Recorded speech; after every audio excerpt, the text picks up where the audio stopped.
Hello everyone, this is GL from GL Tech School. In this video I'm going to teach you functions a little bit more. So in the last video I have taught you what is argument and parameters in a perfect way, but in this video I'm going to teach you some little more about arguments and parameters. So basically what we're going to do in this video, we're going to pass multiple arguments to a function. So I'm going to create a function with the name function underscore 1. So the function name is going to be a function underscore num. Okay, we use def keyword to define a function. Okay, then what I want to do, I want to print something to the screen.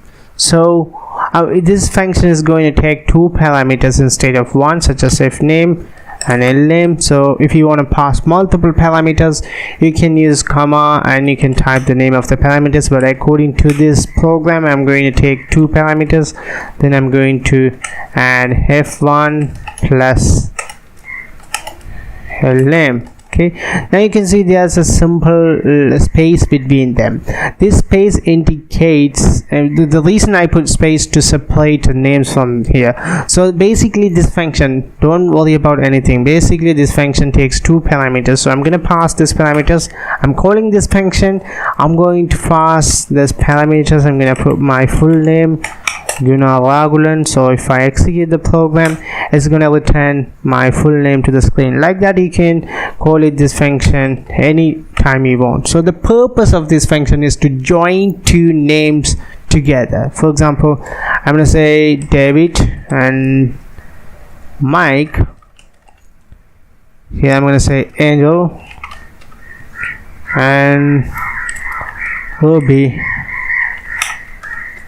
Okay, if I execute it, it will join two names together. So the function, the main purpose of this function is to join two names together. So like that, you can define your own function. For example, sending emails and so on and so forth. That depends on you. So I will teach you more complicated things in the upcoming series, such as sending emails and surrounding computers and so on and so forth.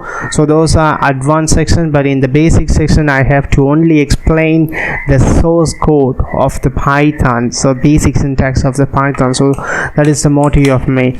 So here I'm going to create another function called addition function, which is going to add two numbers together. So I'm getting number 1 and number 2. Then what I want to do, I want to print number 1 plus number 2. So if I call this function, I have to pass two numbers together. So if I run the program, it is going to return its full value.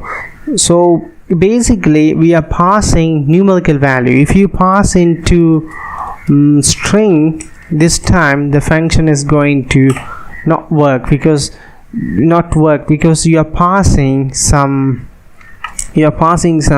string value. String value cannot be added. It can be concatenate. So now you can see the value you are passing will be concatenate with the value with the second things, but it didn't do the addition. In order to do the addition, you have to pass it as a integer. Okay, now it will do addition. Okay, it's gonna be 14. So in the earliest of the video, I have taught you one function or method called input, which takes input value from the user, but by default this input is going to return you strings. Okay, whatever you're going to catch number here, it is going to be strings. You have to convert it as a, so it is my earliest video, you have to convert it as a numerical point. So like that, if you pass these values as a string, you have to convert, so you can cast it. So we have already learned what is casting. So you can cast its value as integer. Now it will work because you converted that value as integer. So if you run the program, it works perfectly. The reason you have casting it, so that's useless. You don't need to do these kinds of things. You can just pass it as an integer. That will be enough for you. Like that, you can define your function according to your programming logic. Okay guys, thank you very much for watching this video. I will see you in the next video. In the next video I'm going to teach you some more functions about functions.